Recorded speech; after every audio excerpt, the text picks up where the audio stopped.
Hello, and welcome to the Investor Guys Podcast, the ultimate podcast for serious real estate investors in the know. Join your host, Bill Barnett and Kevin Mills, as they share their expert insights, strategies, and tips to help you succeed in the world of real estate investing. Get ready to level up your investment game with the Investor Guys Podcast.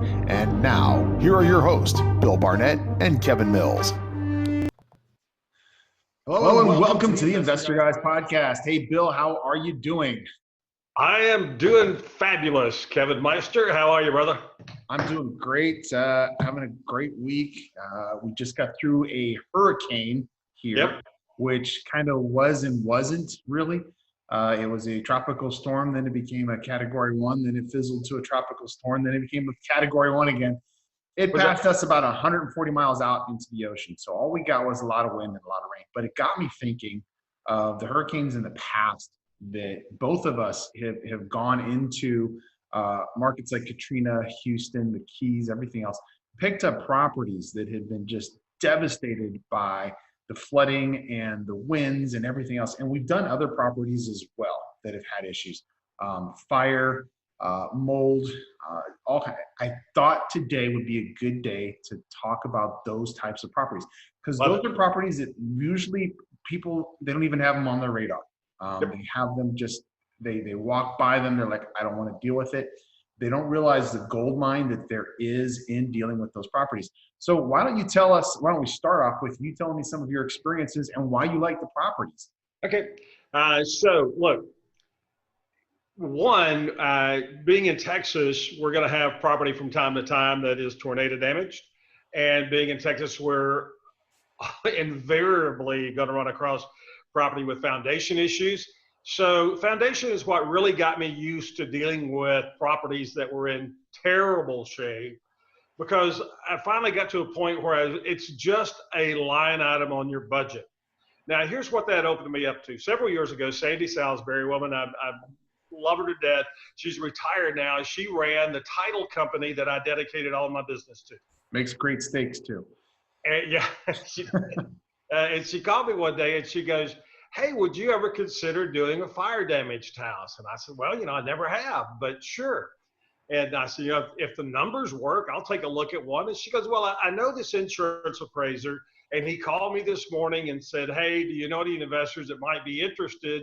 We just paid out on a house, and it's in Mansfield, Texas, which is a great little area, and it's got fire damage. It went up through the roof in one spot. It had a bay window in the front of the house, and it exploded out, and soot and smoke damage total throughout.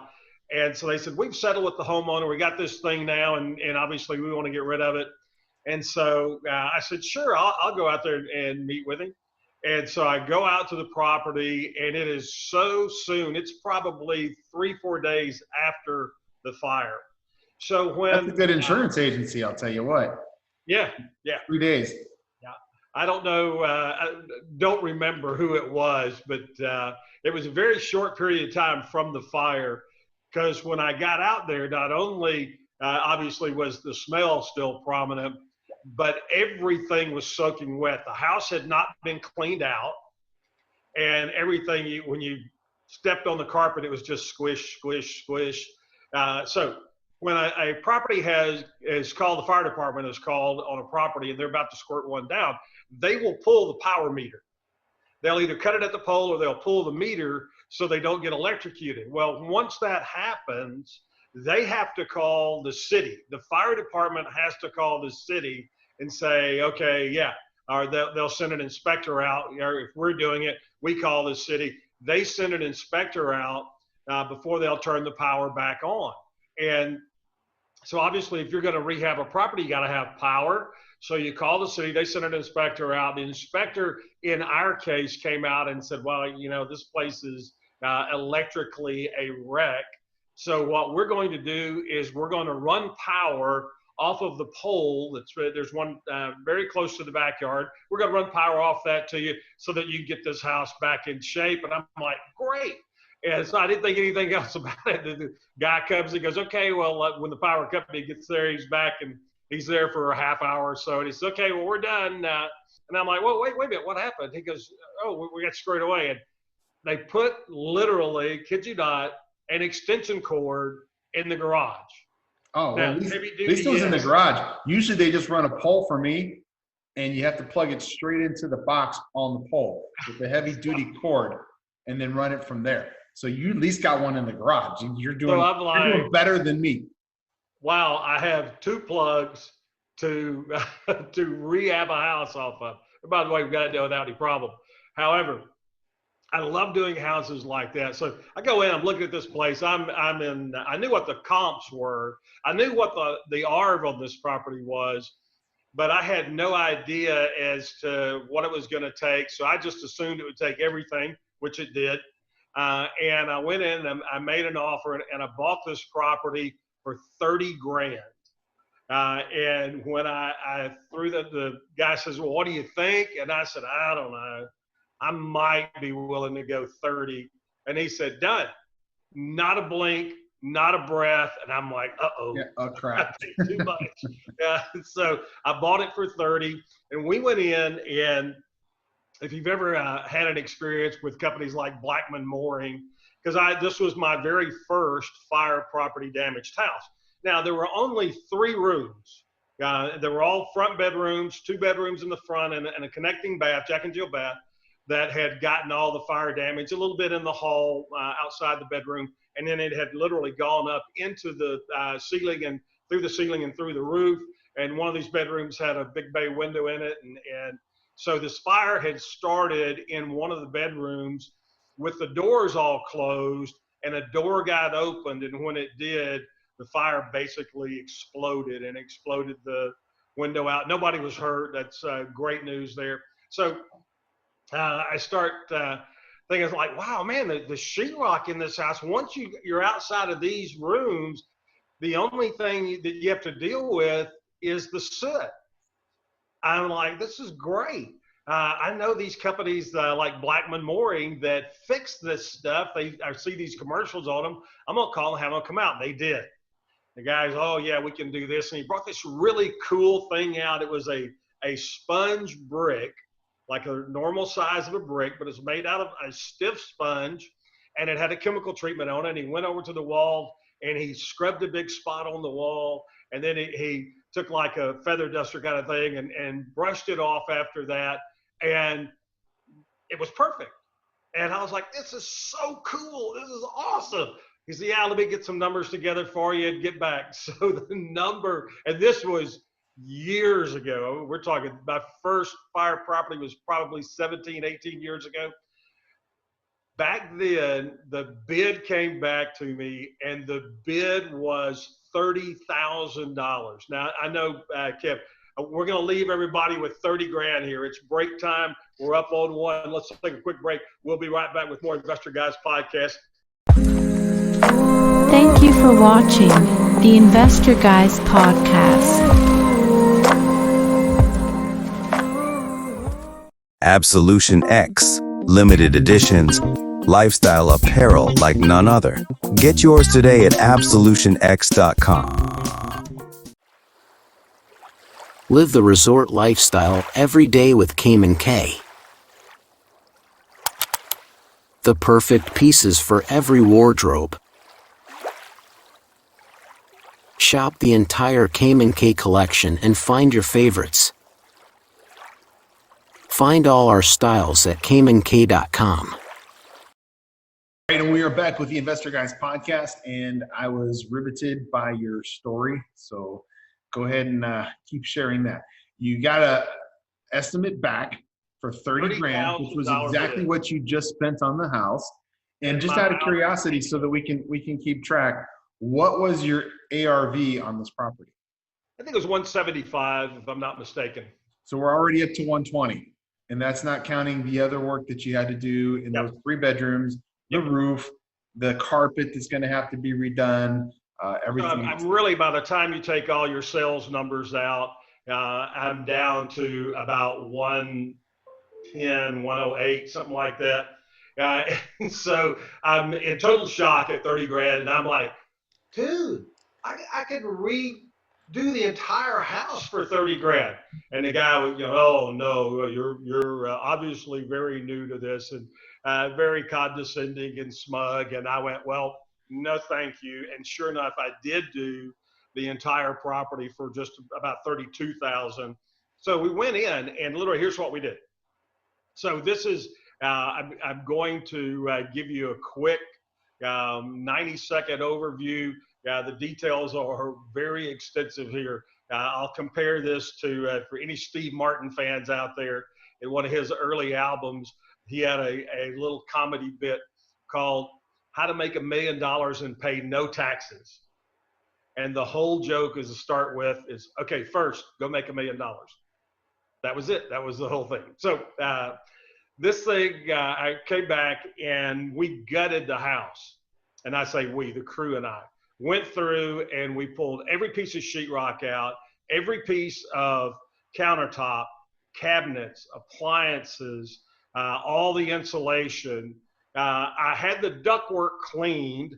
I did have to replace both the units. So everything came out of it.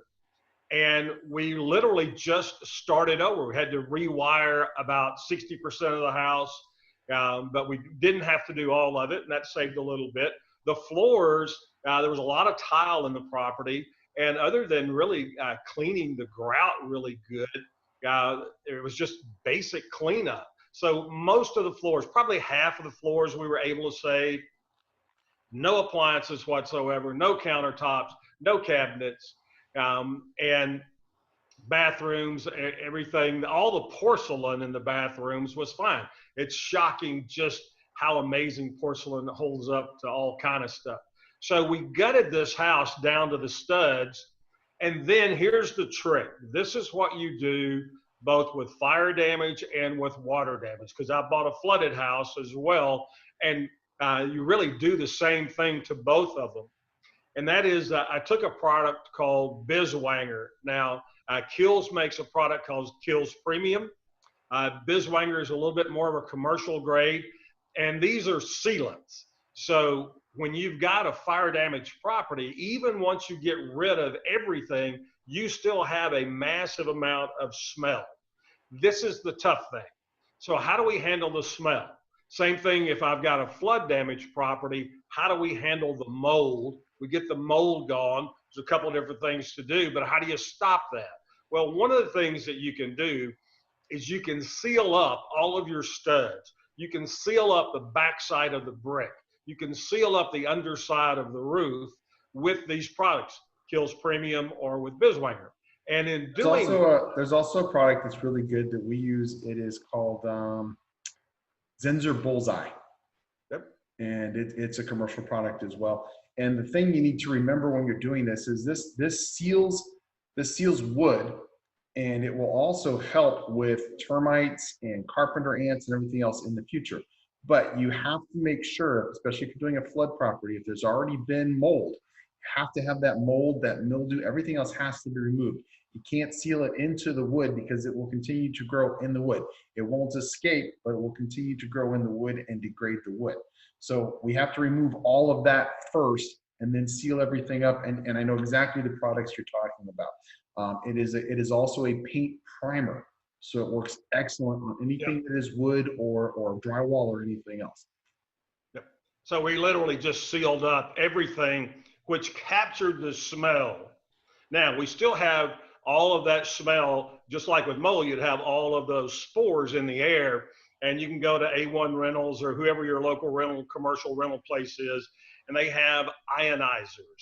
And an ionizer kind of looks like, if you remember swamp coolers, kind of looks like a swamp cooler. They're not gigantic or anything. They're not very expensive.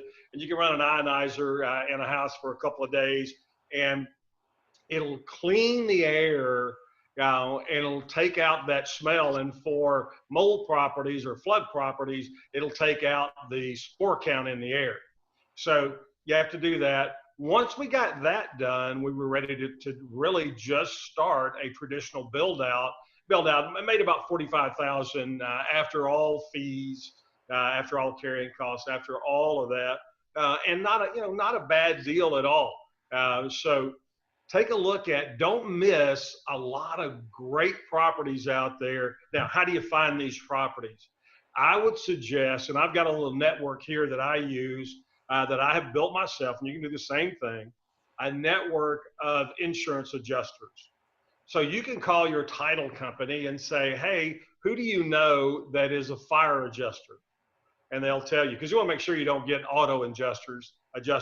So who do you know that's a fire adjuster? Now, a fire adjuster is likely going to be a flood adjuster as well.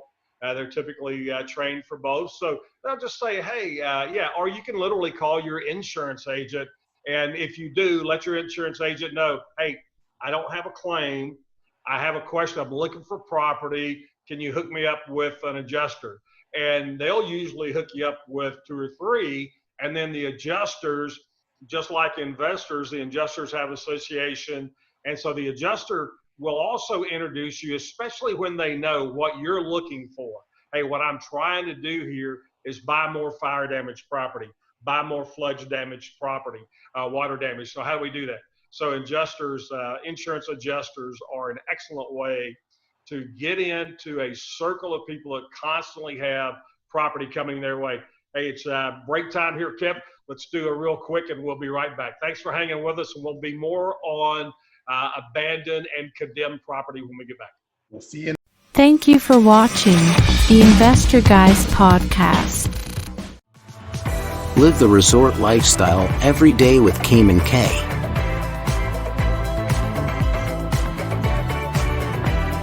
The perfect pieces for every wardrobe. Shop the entire Cayman K collection and find your favorites.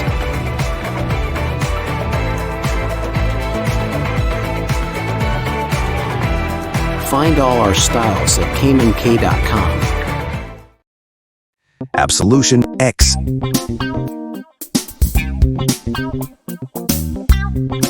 Limited editions.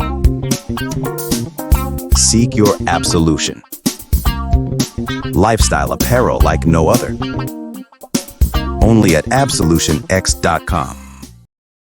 And we're back with the Investor Guys podcast. And you were talking about the ionizers. I have my own construction company, and we actually purchased our own ozone generators. And the ozone generators do the exact same thing. They make the oxygen bond with the other molecules in the air, which kills the other molecules, which removes the odor, it kills the mold spores, it does everything else. We actually have our own ozone generators. I even use them at the house, because if you got guests staying over in their room, they just stay in the room the whole time. The door's closed. When you have teens, I don't have teens anymore, but I'll take that generator and I'll put it in the room and I'll let it run for the day.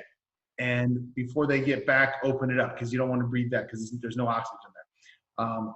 Let it open up. It kills the smell. It kills everything, makes it smell fresher. For properties that we've done rehabs on, that we're getting ready to show, I'll run the ozone generators for a couple of days in there in the different rooms, and it'll make it smell a lot better. It takes out all that funky pet smell, teen smell, the smell of, crazy food that people have cooked in the past.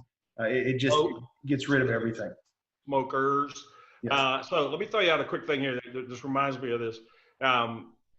If you go into a house that, especially like an REO property, I use this, love it. It is a fabulous, fabulous technique to get a big discount on money. If you get in and you remotely suspect there could be mold, and how do I mean remotely suspect it? Well, if the key opens the front door, then I remotely suspect there could be mold there. And I have a company that I use here in town.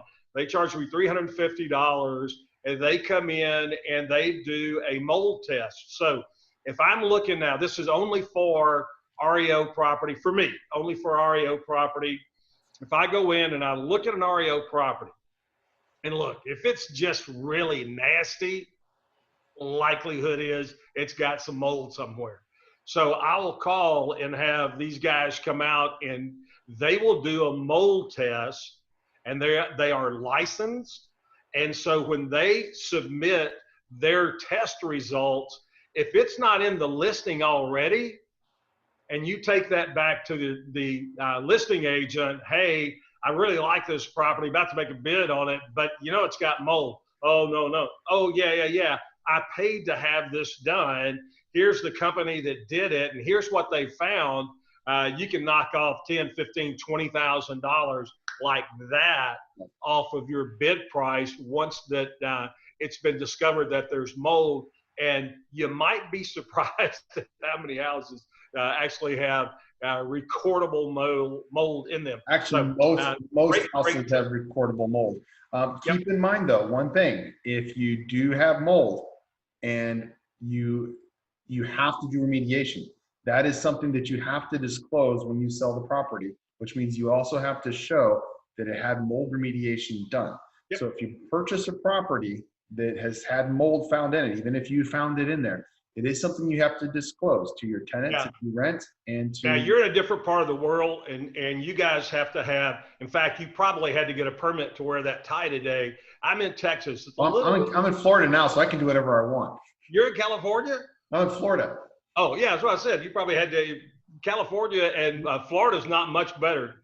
Florida is very permit oriented, but here, once mold is associated with a property and you have that mold remediated, and can you do it yourself?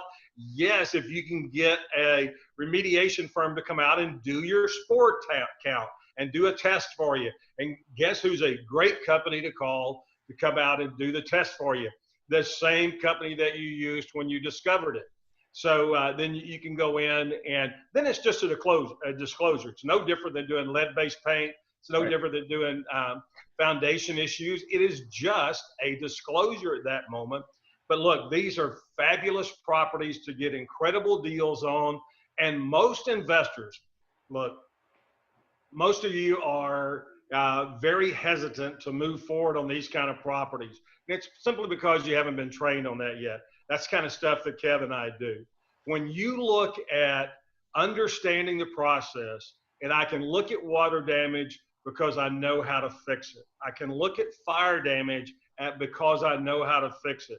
I don't have an issue with mold because I know how to fix it. I don't have an issue with dealing with foundation problems. So once you get to that point that you have a confidence level because of your knowledge base, then you can go out and significantly less competition on these properties, deeper discounts, and you can get some sweet deals. And look, it's just a line item. Once you figure that out, then it becomes once you know what it's going to cost you and you can figure that out, it all boils down to numbers. Like we say over and over and over again, it has to work for the numbers. If you know the number and it works, it's a good deal. And maybe we can do a part 2 on this one, because I actually have photos. We kind of pulled this out of the air last minute, but I have photos of different projects that I've done that show the damage, and it shows us down to the studs and flooring and finished product. So I'll see if I have a video of this somewhere. I'll see if I can find it for everybody. I bought a house that technically was not flood damaged, but it was flooded. It was a rental property that a water line, is a split level home. A water line had broken upstairs, a very small one, a feeder line to a toilet, and had gone unrepaired for about a month.